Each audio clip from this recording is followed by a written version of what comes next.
Hi, I'm Joe. And I'm Serena. Wait, no, sorry, I'm not married to that. That was really stupid. Let's try this one again. Hi, I'm Joe. And I'm Serena. And this is Not Married to This. Okay, Joe, my show's about to start. Welcome back to Not Married to This. We are switching things up a little bit today with Joe still recovering. I am so excited to have our very good friend Natasha Parker here, keeping his seat warm and filling in. Natasha is a podcast host, marketing consultant, and meditation teacher, but you may have first met her on Peter Weber's season of The Bachelor and season 7 of Bachelor in Paradise, which is where we met. But you knew Joe before that because you guys podcasted together for many years. Yes.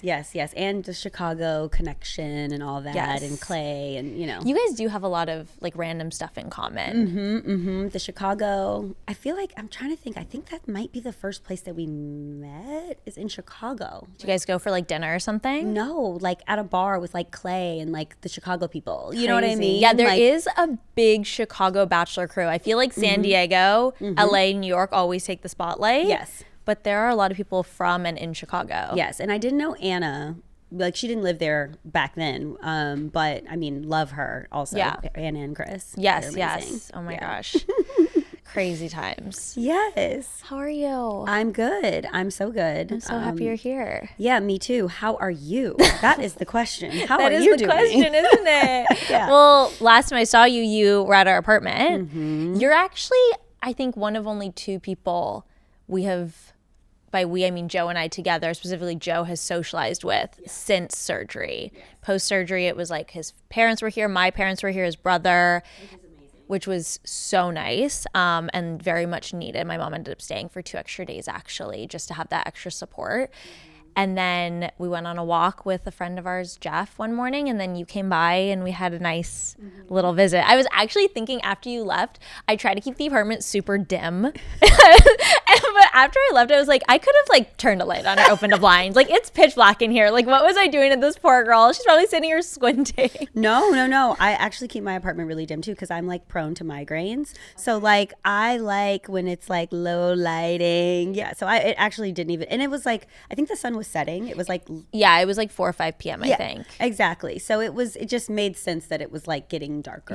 Mood lighting, you know, we're trying to keep it serene and calm in there. Yeah, because I saw you guys for brunch before the brain surgery. Where did we go for brunch? We went to RH Guest House, one of my faves. Skinny Pancake. That was so good. I would definitely go back there. Yeah. And then it was like Joe into the bathroom and I was like, girl, how you doing? Yeah. How are you? I know. Like, because I felt his like anxiety and I'm like, how are you dealing with that? Yeah. You know what's so crazy is like that week before his surgery is such a blur. Like, even just being like, where do we go for brunch? Like, I totally remember that conversation, but like couldn't even tell you what I said in it. Like, every day has felt like a year or like a week, especially after surgery, I would say, or that first week after surgery. Every day felt really long, which makes sense because a lot is happening in your day-to-day and you're out of your routine in like not a fun vacation way.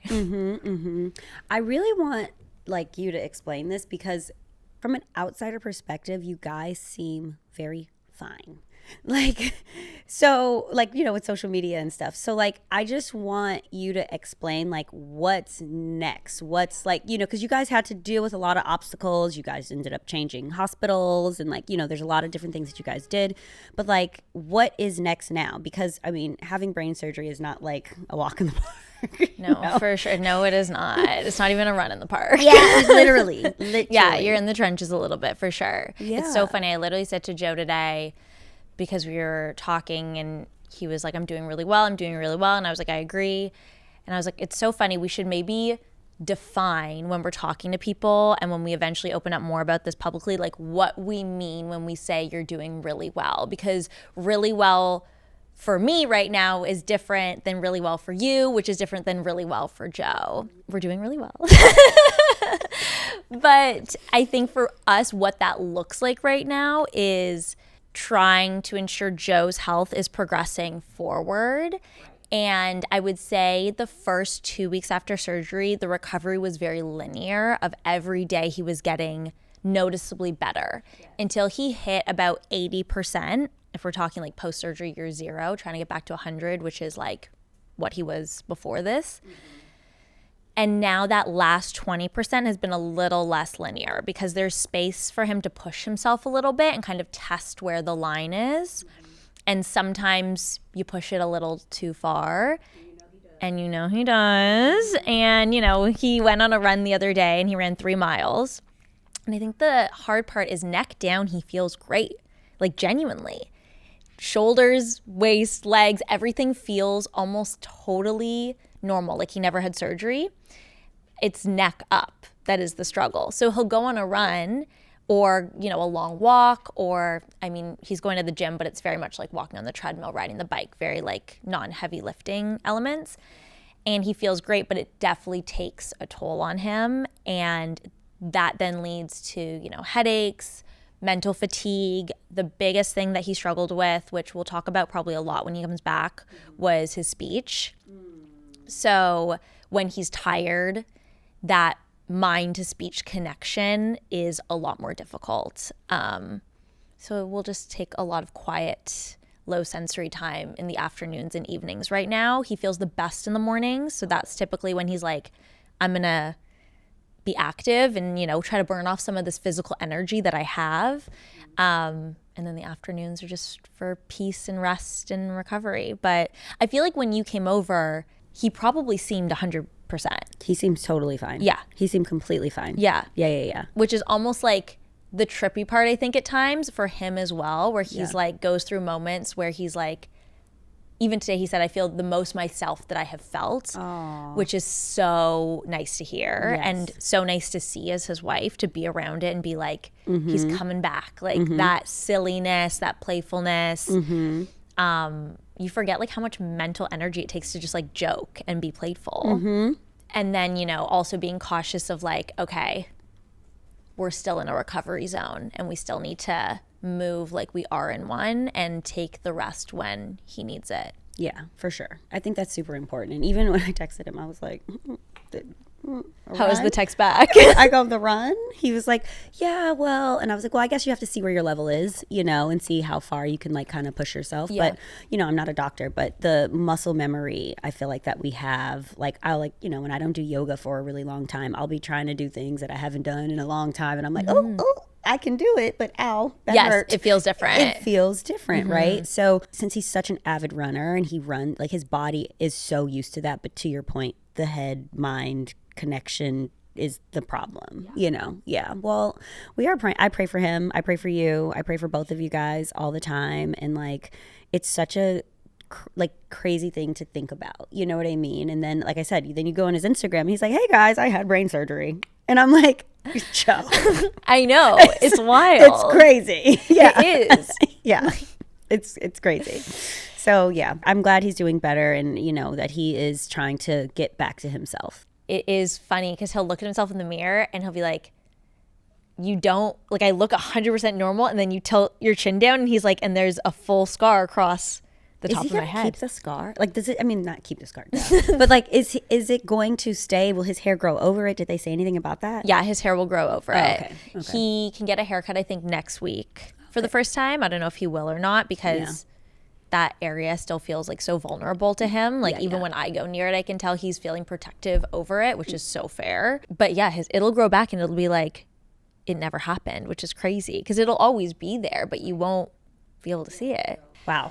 Okay. Which is crazy. So that's been our summer. Yeah. Well, I'm really glad that you guys, I'm sure it probably brought you guys closer together too with everything happening. And I was so happy to see that both of your parents were there. And like, it's just a crazy thing to deal with. And yes, I'm just glad you guys have each other. Yeah, no, we're very grateful. We both said the other day, like going through something like this just makes you so thankful for the partner you chose. Or not feel that way. But we are blessed to feel like, wow, like I'm so happy that I have you through a hard time. Like in a weird way, like the love and connection and bond that we have always makes the most difficult of times better and easier. People always say marriage is hard, and it's like it is, but like an amazing marriage does make the hard times in life better and easier. Yes. Don't you think? Yes. Yeah. Yeah. I mean, I saw a video the other day and they were talking about like,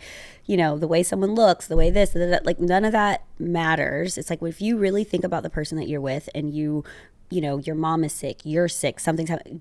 Are you going to want that person next to you? Will they be able to hold it down? And I was thinking about the last guy I dated. Hell no.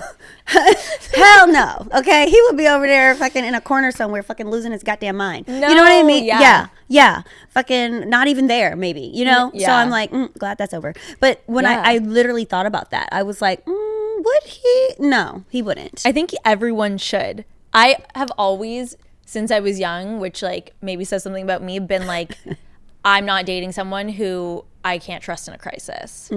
Because when shit hits the fan, I want to know that we're a team. I'm not standing here alone trying to figure this out for the both of us. I can't imagine the opposite of like getting married to someone and then something like that happening and that person just completely falling apart and you being like, oh no, this is what I'm working with right now. I am in Italy on the freaking Amalfi Coast in a walking boot and you're a mess. And I gotta call reinforcements. I gotta call my I'm mom, my flying out dad, my this, mom, like, and you can't we got handle a problem. Yeah, exactly.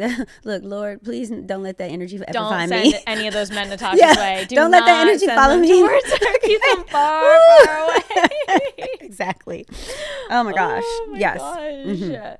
You've been traveling a lot this summer. We didn't travel at all, obviously, which actually worked out. We had no travel plans this summer, and I feel like that was so lucky because we would have been canceled everything. But you've been Euro summer, Hamptons, all the things. You go to Europe every summer. You're a Euro summer queen. I go to Europe every summer, yeah. Usually you do June, don't you? You did like end of July, beginning of August this year. Yes, but honey, I couldn't do June this year. It was too much World Cupping happening. You were obsessed. The way you got into the World Cup, I could not have seen that coming. I am a stan. You're not an anti-sports girl. No. Like you like sports. I you love do. sports. Yes, you I do. love sports. But the World Cup, yeah, It was crazy. It was crazy. You were on another level.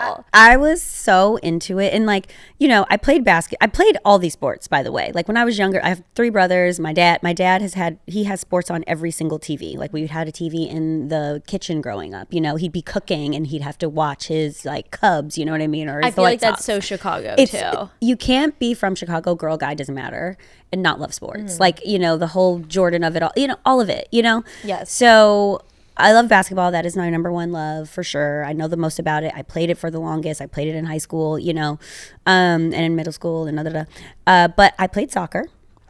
Did you play soccer? Football. Yes, football. Football. I did. I played soccer. Like I like the NFL and I like football, American football, but I never played it. So there's always a disconnect with like, what just happened? You know what I mean? Like I like the energy around it and I like watching it and I like, you know, the sportsmanship of it.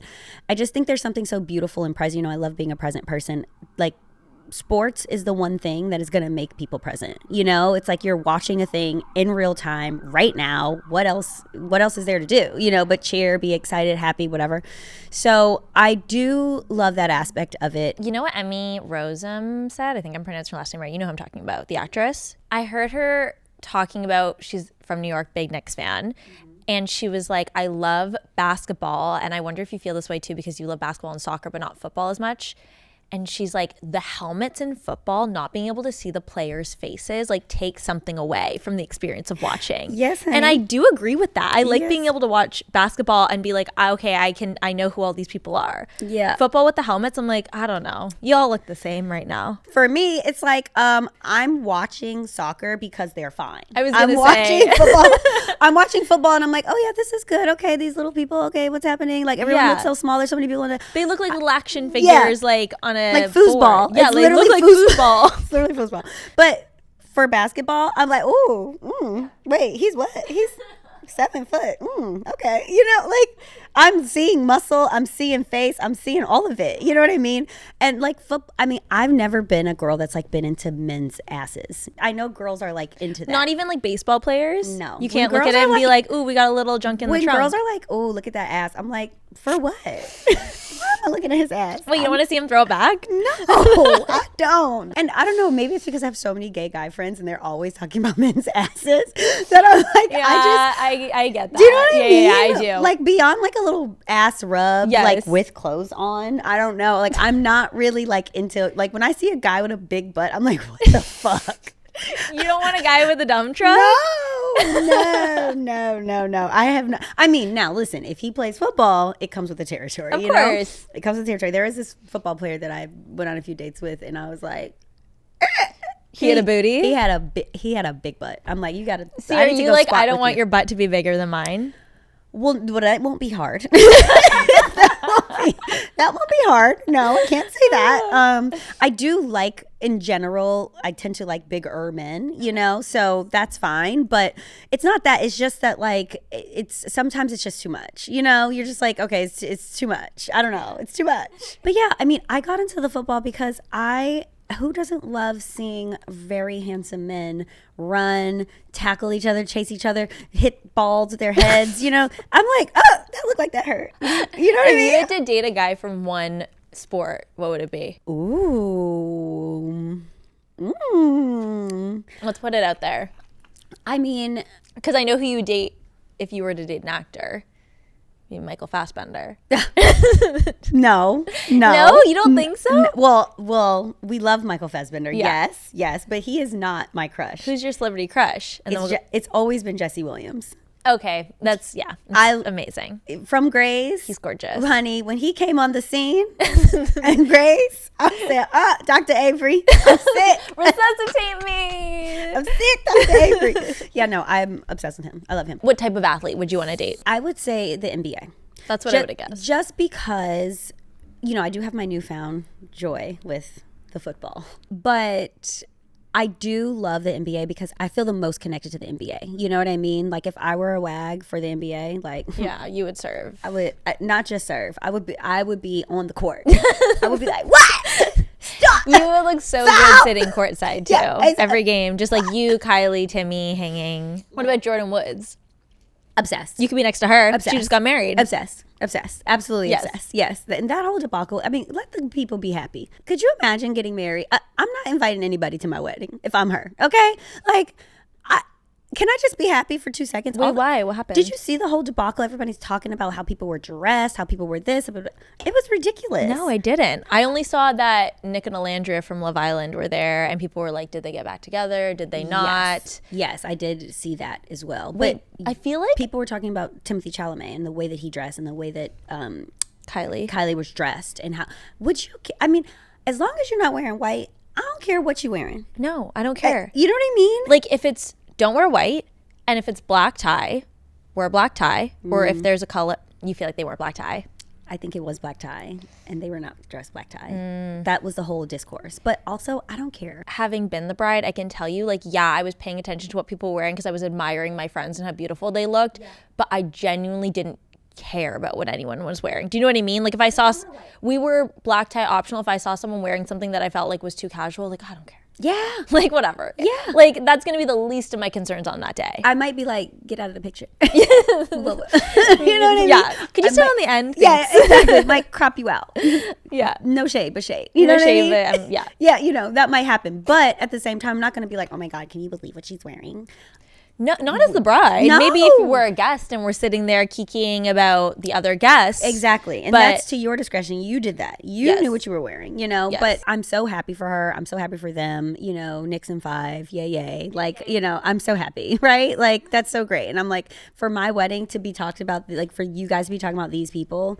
It is wild, though. Everyone is getting talked about, I feel like, except for her. I know. The amount of photos I've seen from this wedding, and I feel like I've seen no wedding photos of her. It's all like photos of the guests, photos of Kylie she and looked Timmy. Stunning. She looked stunning. She looked amazing. She's beautiful. I'm not surprised. Yeah, she looked really great. So, you know, it is what it is. But I think that's one of the reasons why the whole Swiftie of it all, that's why they didn't have any photos and because it was like they probably didn't want this whole overshadowing or people just yapping about things. People are always going to find something to talk about. I mean, including us. That's just how people are. Like, no shade. But you release photos and people are going to always have takes and opinions. Right. You know what is so interesting, and I like it coming from the reality world. I think it's really cool. Nick and Alandria were a couple from Love Island. Did you watch that season?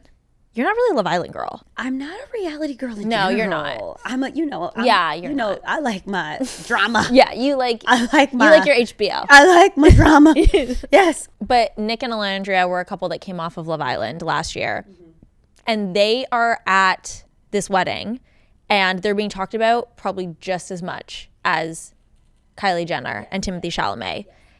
Do you feel like there's this like thing happening right now where a lot of reality stars are moving into celebrity more than ever before? Because even on Dancing with the Stars this season, it's a lot of reality stars. Like, we've got Sierra Miller, we've got Maura Higgins, we've got Tyler Cameron's on it, one of the Nader sisters. Yeah, he just got announced. I know, he's our bachelor boy. Well, I would imagine it was potentially going to be Taylor Frankie Paul. Just because typically they go with the lead. The only non-lead that they've ever done on Dancing with the Stars from Bachelor is Joe until now. Now they've done Tyler Cameron too. Really? But I feel like he'll be great. You know, he's going to be good. You know what's so funny is Jenna Dewan's on it. And she's obviously like very famous from the Step Up movies. And I feel like Tyler Cameron on The Bachelor, his intro was like painted like Channing Tatum from Step Up. Do you remember that? They had him like in a construction thing, like dancing, because I think he did like a dance thing in university. Season. I just remember his intro package. Yeah. I'm gonna send it to you. Oh my God. I'm like, we have like a whole Step Up. I mean, I recreation love him. Happening. He is so amazing. Yeah. Like, I am a Tyler stan. Yeah, he's really, really nice. He's so nice. He's so great. He's so down to earth. He's so cool. Like, love him. Love his dad. Tyler. I haven't met his dad. Oh my God, his dad is. When so did you great. meet his dad? I met his dad at a play. We met like there, and I was just like, oh my God. He's like, my dad loves you, and I'm like, I love him. He's great. Oh, I love that. Yeah, he's really, really sweet. But yeah, so I think he's gonna be great. I think he's gonna be fantastic. I did not know that. I did not even see that. But I do think that, to your point, the landscape of what social media is the reason why reality stars are getting the attention that they're getting. Because there are certain actors and actresses that are mega actors and actresses that are not present on social, right? And that are not dating a Kardashian. You know what I mean? Like, right? So, like, I look at someone like Timothée Chalamet. If he was not dating Kylie, would anyone care about him as a person opposed to just his movies and like his movies? You know what I mean? I think so. I don't think so. Really? No. Because he's not present on socials. That's true, but he does a lot of press when he is starring in a movie. Exactly. And I feel like he puts himself out there a lot in his press. I guess not in a personal way. Exactly. In a personality way. Exactly. You know, when I think about someone like a Michael Fassbender, I mean, obviously he's older, so he's not younger, so he's been in a lot of different things. I'm trying to think about someone who's like Florence Pugh, right? I have never seen a movie that she's been in, okay? Yes, you have. No, I haven't. You're lying to me. No, I haven't. No, Natasha. No, I actually haven't. You've never seen her in anything. She's in like everything. I've never No. I'm going to list. You haven't seen Little Woman. No. You haven't seen Dune 2. Mm-mm. You haven't seen We Live in Time. Mm-mm. I haven't seen any movie that this woman has been in. That's crazy. Okay? No, I'm serious. And also, like, I don't know, but I don't think she's very social on social media, and like she's not talking to her camera and she's not going viral for, you know, doing handstands or flips or whatever the fuck. You know what I mean? So unless you are watching these movies of these people, or you don't really see them, whereas Alandria is going viral every other day. You know what I mean? And so I am on social media. I am looking at social media. So I see Alandria walking down the street. Also, she's a black queen. But like, I see her walking down the street. I know exactly who that is. Florence Pugh, I'm sorry. I mean, it may be a hot take. I don't know. Y'all can come for me. I don't care. But like, if I've never seen a movie that she's in, or, you know, and I feel that way about a lot of the younger actors and actresses, you know, obviously like someone like Jacob Elordi. Now he is someone who has such a lore, right? And like, obviously I'm a woman, he's a man, hot man, you know what I mean? And I've seen a lot of things that he's in, right? But I feel like they're kind of same level. Who? Florence Pugh and Jacob Elordi. But again, I've seen things he's in. Your argument is essentially that if you haven't seen this person's movies, you will not know them. Whereas with reality TV stars, even if you don't watch the show, care about them. Okay. You see what I mean? Yes. I'm just saying me personally. No, right? I get what you're saying. Alandria is more immersed in the current culture. Correct. And pop culture. And also, just to be honest, she's also Black, and I am also looking at that, and that's my algo versus the Florence Pugh algo as a white woman. You know what I mean? Just, I'm just being honest. I'm just saying that is the reason why these, I think, reality stars and these people who are present, not even just reality stars, just people who are present on social media. Like, you have a bunch of followers and people are resonating with you because you're going viral every other day, or millions of people who are on this landscape. There's a movement also with like Dancing with the Stars. The people who are watching these shows, it's like moved now, right? Because you're taking the audience from online to watch this show because they love Alandria, they love Maura, they love Tyler, they love these people. So now, because I follow Tyler, I'm gonna now watch Dancing with the Stars from maybe from social media or whatever, blah blah blah. Whereas back then it was like only my mom was watching Dancing with the Stars, and she will watch Dancing with the Stars because she just loves the dance and she just loves the show in general. She doesn't really care who's on it, but she's gonna be like, oh, who's this, who's that, who's that? She's not gonna know who these people are because they are reality and social media stars, but that is the beauty of the blend, right? So yeah, it is an exciting time and it is great, and I think that the more you post, the more you post, and the more you are active on social or having a podcast or whatever, where people can get into your mind and really care about who you are as a person, that is going to make people want to watch you on TV or whatever, right? Yeah, it is. I'm curious to see this season of Dance with the Stars because the critique has been, where are the real celebrities? But we're in a period of time where the definition of celebrity is definitely more gray than it used to be. I feel like it used to be Hollywood celebrity, reality star, very separate. And those things are mixing now. Influencer is mixing in there. What the definition or what someone considers to be a celebrity, I feel like that definition is changing throughout generations. Like what my sister's definition of what a celebrity is might be different than my mom's definition of what a celebrity is or who a celebrity is. Yes, and it is changing. The definition, like you said, is changing because access was so important back then. Like Michael Jackson, I don't think we'll ever have another celebrity as major as Michael Jackson. I mean, Beyonce might be the closest thing, but again, she's such a private person. She's so private. I mean, we don't really know anything about Beyonce. No. We know she got those hits. You know what I mean? Yes. We know her from her tour. Yep. We know things like that, but like we don't really know anything about her. And my favorite, Rihanna, like when it gets to this point of, they are so big because, I mean, music is just a completely, it makes you feel things and it's timeless, and we're going to listen to Michael Jackson for the rest of our lives and our kids'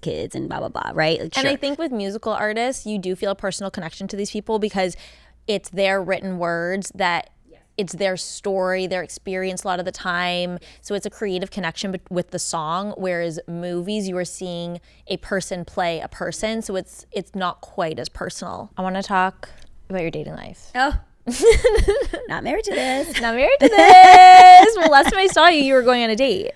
I was? Yes. Woo. You were going on a date with one of your European men. Oh. You're French. I think he was French. What? The way you said one of your European men is crazy. Well, because, like I just got a book of them. Well, because you like your European men. I think this one was French. And usually they're here and then they're going back to Germany, to France, to London. Yeah. So, I don't remember that. I'm going on a No, you were like, I'm going on a date tonight. You came over, and then I was like, what are you up to tonight? You're like, I'm actually going on a date. I gotta go home and get ready. Oh, when I came to the house. Yes, when you came to our apartment. Oh, he was not French. Okay. He was Italian. But it was a really, really sweet date. Oh, that's good. It was really nice. What made it a sweet date? You know how they say love is a verb and a noun, and like the verb is like what someone can do for you, and like them remembering your coffee order or whatever, acts of service, and like them being thoughtful and things like that, and then like the noun part is like a feeling that you get. I am not in love with this man, but I could fall in love with him because it is just a feeling of being seen, if that makes sense, you know? And I hadn't felt that in a really long time.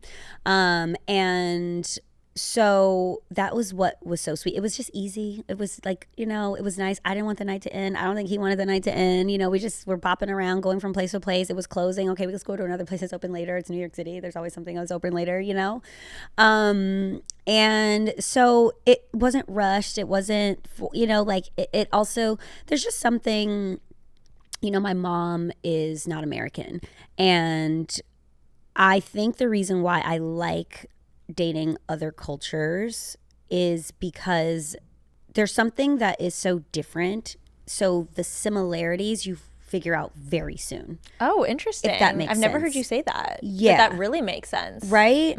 So it's like you're from here, I'm from here, but we can, you know, we can talk about the Knicks for 10 hours, but me and him weren't talking about the Knicks. You know what I mean? Like, Yeah. if it was a guy from New York who was here, it's like, oh man, where were you for the parade? Where, you know, This guy's like Knicks who? yeah, well, no, he knows what the what? Knicks is, but still, it's like that's not the essence of our conversation. It's like who you are, how you are, your life, my life, things that are, you know, your friends, my friends. You know, we talked like for an hour about one of his friends that like he's kind of having like a friend thing with, you know, and I'm like, I can talk about this. I was going to say, that's right up your alley. Right up my alley. Yeah, I can. You're like, let's get deep. Tell me everything. We got deep so quick. That's like that is, I think, why the date was so great. We got deep so quick. And I feel sometimes when I am with American men, it takes a long time to get deep. It takes longer to get deep because there's so many cultural things that we can just riff about and talk about that isn't these deep things. You know what I mean? I do really enjoy sitting across from a man who knows himself enough to not be swayed by a person like me who's like, I am get deep quick, you know, and I can get deep quick and it's layers to this, you know what I mean? And he was like, oh, you go in there, I'm gonna go here. I'm gonna go. And we were just, you know, kind of ping ponging each other when it came to that. And it was great. So he's a very interesting person, and has lots of interests. And I'm someone who has lots of interests about a lot of different things. We talk about art, we talk about wine, we talk about so many things, you know?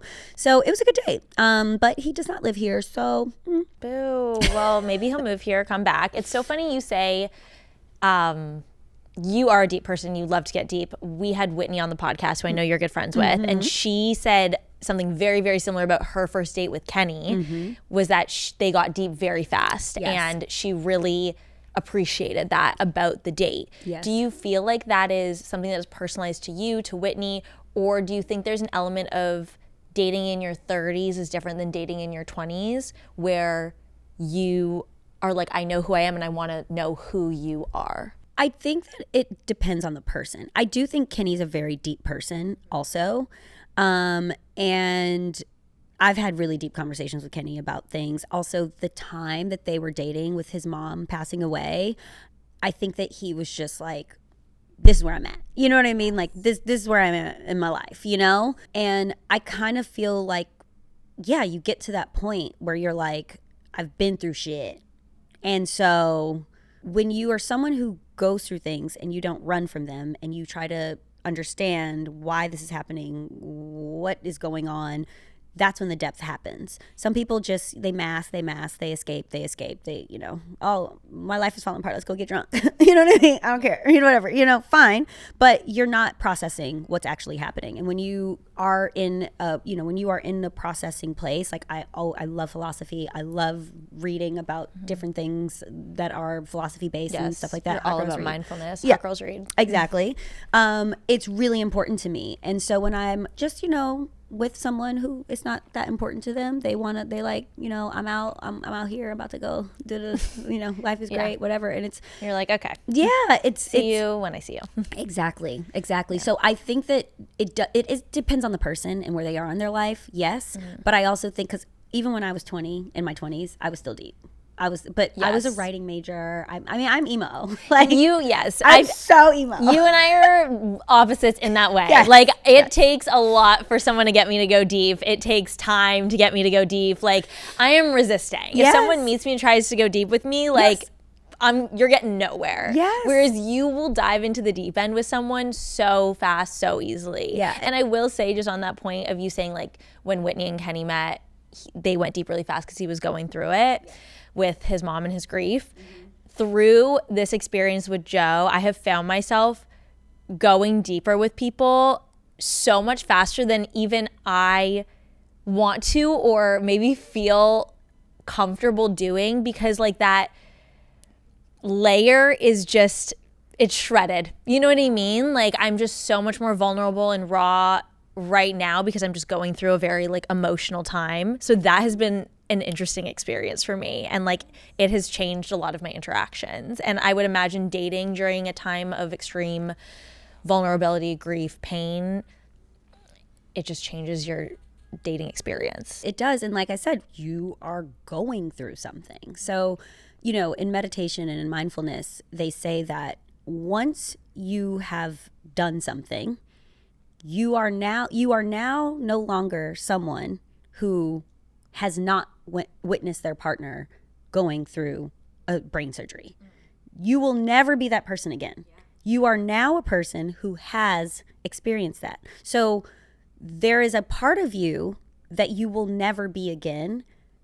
And because now you're this person, so you know what it feels like to jump into gear, to head into gear, or to be next to someone's bedside, or you know what I mean? You were never that before, and now you are that, right? And so it rebirths you in a way. You know what I mean? I do, and I think about that a lot in relation to this, in relation to motherhood, of hearing people say after they go through a transformative experience, positive or negative, like, oh, I just want to feel like myself again. And I even find, like Joe said that today, like, oh, I'm starting to feel kind of like myself again. And yes, that is always going to be what you're looking for. But I think really what you mean is feeling good again, feeling those like that positivity, that energy come back, because the reality is I'll always be myself, and I'll now always be a different version of myself. Exactly. And to look for that person that I was 2 months ago, 3 months ago, like, it's impossible after like going through something like this. Yes. And you can look at that, you know, depending on if you're a negative or a positive person. I'm a positive person. I like I said, I look at that as rebirth.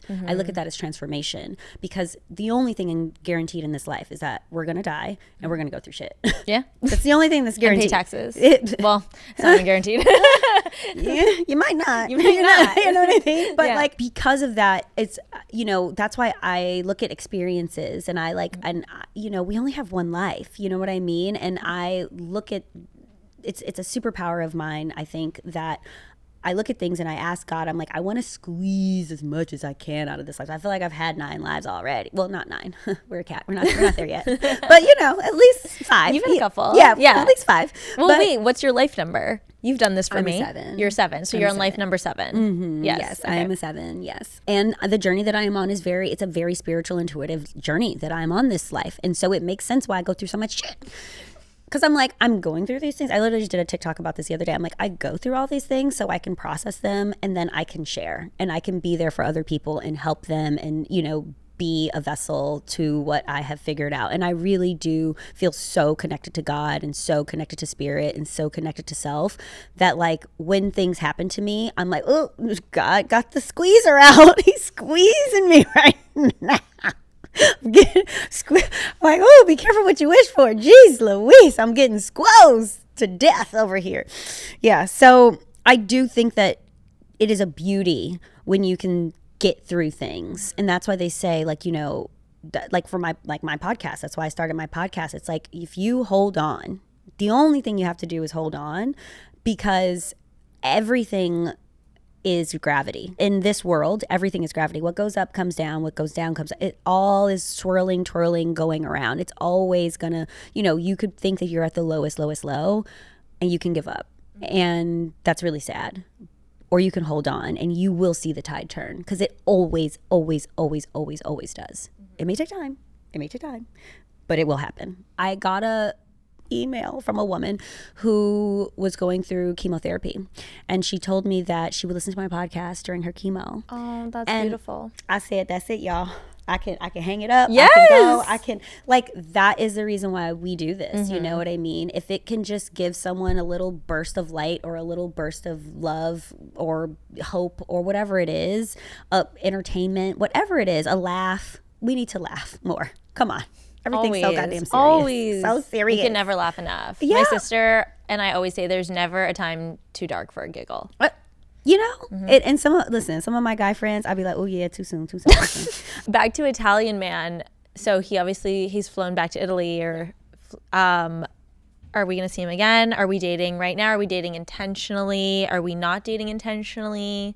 Are we always dating intentionally? At this point in my life, as someone who wants to be married, have kids, eggies on ice, all those things, you just never know. So I meet people and I see. And like the last guy I dated, I met him, we dated. When I found out he was a piece of shit, I stopped talking to him, you know? So like, I am open, but it's a small window, you know what I mean? And I used to date people for 2 years, 3 years, whatever, until I figured out that this isn't going anywhere, or this isn't, you know. Thank the Lord, that's not the case anymore. It's a month, a few months. Yeah. And then it's like, nope, it's not, you know. So never say never. But he does not live here, and he's a doctor, and we don't, you know, like, he's not moving to New York anytime soon. But outside of him, are you dating intentionally, or are you dating at all actively right now? Do you know what I mean? Like, I'm not on dating apps. Yeah, you're not really a dating app girl. I feel like you kind of go on and off of them. Yeah, I do, and I do think it's healthy to do that. Like, I do think it's healthy. I agree. A lot of my single friends do that. Yeah, they take breaks. Yeah, dating fatigue is real, and going on dating apps sometimes it's like not, when you feel like it's not, you know, living in New York, I really don't need to go on dating apps as much, because you meet people so organically. When I'm in another country, sometimes I'll turn on a Hinge and be like, let's see what's going on. You have a big circle here too. You are always out with somebody in new, different, exciting environments where you are bound to meet interesting people. Yeah, I just think New York is such a single city. But my friends who are married here love their spouses, love them. They make, you know, it's like when you find someone in this chaos, it just works, you know? And I think that that's so beautiful. I would move, I would live somewhere else. But for myself and my life and my community, I do love being here. But I'm not opposed to moving to. I could see you being in LA or Chicago. Yeah, I would move to LA, I would move to Chicago, I would move to another country. I would, you know, I would do all those things. I'm open, but like I said, I think at one point I was too open and I was too susceptible to things. And now it's like, I'm open, but there's a window, you know? So he has a window.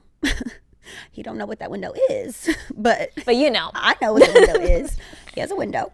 And if he decides to do something in that window, great. If he doesn't, great. You know what I mean? I just feel like the person that I'm supposed to be with is going to be so amazing. And Nyla taught me that. Like, Nyla, my dog, is the most amazing dog for me. She is the perfect dog for you. And also in general, she's a freaking angel. Yes, and she's so well trained, and I love her. Yeah, she's amazing. But like, the way that she came about to be in my life is so random and crazy, and I almost got scammed, and all that, you know, like all these different things happened when I was trying to get her, and then I got her and I couldn't believe it, and it was like exactly what I wanted. I wanted a red female Maltipoo or brown, but I was like, you know, one of these two, and it was her, and she's amazing, and I literally feel so connected to her as, like, you know, a dog mom and my baby, and she comes with me and she's with me, and you know what I mean?